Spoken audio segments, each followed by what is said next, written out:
That's it. We made it. Still a couple hours to go. If you haven't voted yet, you can just get in line. Even if the polls close and you're in line, they still have to let you vote. So there is still time to win this thing. I want to go to Carly Bird. She's the founder and president of Bird's Eye Consulting, and she's an opinion writer at the Daily Caller. And of course, Josh Hammer, host of America on Trial. Thank you both for being here. Ladies first here on the First TV. Carly, we were just talking to Dana Lash a moment ago about the Democrats and abortion and how this seems to be, it's their one issue that they're talking about the most. We'll see how winning it is. As a new mom yourself, what is this saying to you that this is their big rallying cry in America today? I think it's a sad state of affairs when your best pitch to the American people is let's preserve the right to abort your child. But be that as it may, I don't think it's enough to win the election. In an ideal world, Kamala Harris would be touting the latest jobs report. She would be talking about how great of a job she's been doing in the White House as vice president. The economy's going great. They don't have that pitch because the economy is not going great. People feel like they can't get ahead. Inflation's out of control. And a lot of these people who are going to the polls are really motivated by the fact that the economy is not working for them. And that's been President Trump's one of his big selling point, in addition to securing the border and immigration, is people remember how it felt under a Trump economy. People weren't struggling to pay for groceries and all those kinds of things. And so I ultimately think that's what the election is going to come down to. I don't think that the fear mongering, the scare tactic is enough from Democrats. And to me, it just reeks of desperation. At this point in the campaign, again, if you're Kamala Harris, you'd want to be touting all the good things you've done in the White House. She's not doing that. She's run a completely dishonest campaign. She's a fraud. And hopefully the American people see through that and vote accordingly. I sure hope that's right. And then we'll cross that bridge after the election about why so many people are still, like, this is still their number one issue. Anyway, Josh Hammer. Josh, a moment ago, we were talking to the President Heritage Foundation, and I forgot the number that Trump won Florida by in 2020. It was just 3.5. What are you looking forward to today? I can't wait for Florida. The polls close at 7, and I hope that it's a double-digit win and can really set the tone for the rest of the night. That's what I'm hoping. So Trump did only win by about 3.5 points here in Florida in 2020, but in the 2022 midterms, you may recall, Mike, it was an absolute bloodbath here. Ron DeSantis won by 19.5 points. Marco Rubio was not far behind, about 16.5 points. Miami-Dade County. Back in 2016, Trump won Florida back in 2016 too, and at that time, Hillary Clinton won by a very large margin in Miami-Dade County. But by the time that Trump won over Joe Biden in 2020, Miami-Dade County was a single-digit loss for Republicans. Trump lost it by about 6.5, 7 points. This is a 70% Hispanic county. It is the most populous county in all of Florida. In the 2022 midterms, DeSantis and Rubio both won it by double digits. And right now, all the early voting data that we see is that Miami-Dade County is once again going to go very strongly red. I do think that Donald Trump is going to carry Florida by double digits. I think Rick Scott is probably going to carry it by a very similar number here. The big question here in Florida is actually two of our state-level amendments. There's a huge marijuana fight on Amendment 3 and a big abortion fight, to get back to what you and Carly were just discussing, on Amendment 4. This actually, Mike, is one of the first opportunities for pro-lifers to finally get a victory, God willing, when it comes to the ballot box. We've had a lot of losses, tragically, since the Dobbs decision at the Supreme Court back in 2022. That's why Democrats think that this is such a winning issue for them.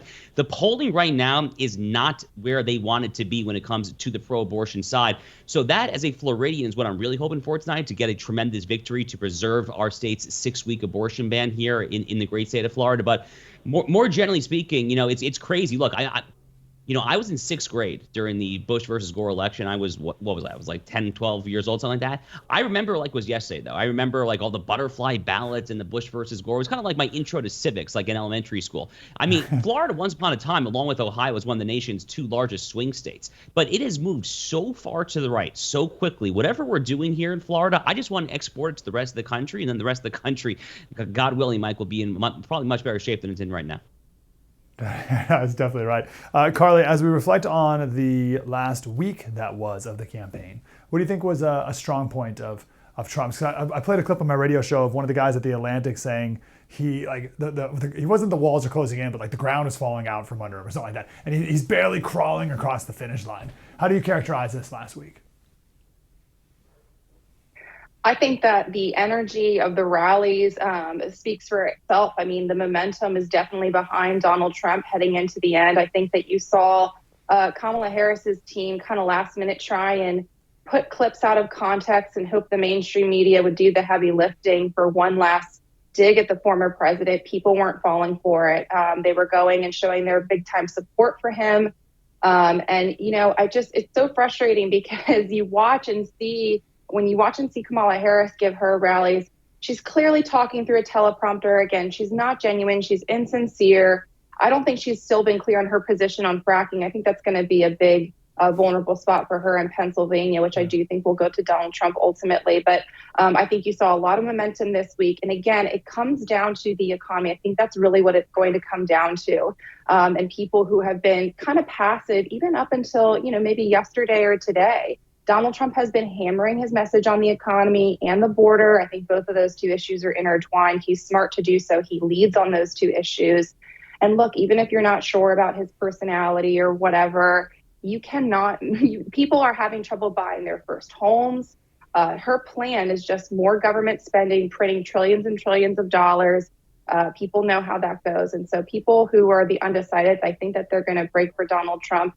And interestingly, you heard Kamala Harris's team back in mid-October talk about how they were really going to turn out the early vote. That was one of the things they were going to look for. Now you're seeing them spin and say, oh, no, actually, we're going to have this big turnout on election day. As soon as you start to see those press teams spinning, you know that their internals are not good. And right now, again, you would like to be Donald Trump instead of Kamala Harris. So I'm waiting for more of those tears in 2016 like we saw. Fingers crossed. Oh, that's a wonderful day. Oh, every once in a while I'll watch that montage from 2016, MSNBC and all the rest. I can't wait for a whole nother 20-minute montage. I can watch them now back to back. Josh, we've got about 2 minutes here. The outside state that I'm looking at tonight is 8 o'clock, New Hampshire. And if Trump wins New Hampshire, which is awesome. It's only 4 electoral votes, but it'll be a great sign of things to come. What's something, whether it's a state or a congressional district or something that you're looking forward to tonight? Well, New Hampshire's a good one, frankly. I mean, if Trump manages to squeak out New Hampshire, I mean, it's totally ball game over. My guess for a state that could go his way that's not on anyone's map right now, New Hampshire probably would have been my guess. Trump's been spending a lot of time in New Mexico. If this whole working class, multi-ethnic, Hispanic shift towards Republicans, if that is even close to accurate, if Trump's polling in Arizona and Nevada actually holds what we think it is, and if he prevails both those already heavily Hispanic states, it seems to me like a state like New Mexico could well be within at least 3 to 5 points. I'm not going to confidently predict that he's going to win it or anything. So yeah, I think New Hampshire and New Mexico are probably those two big states right there.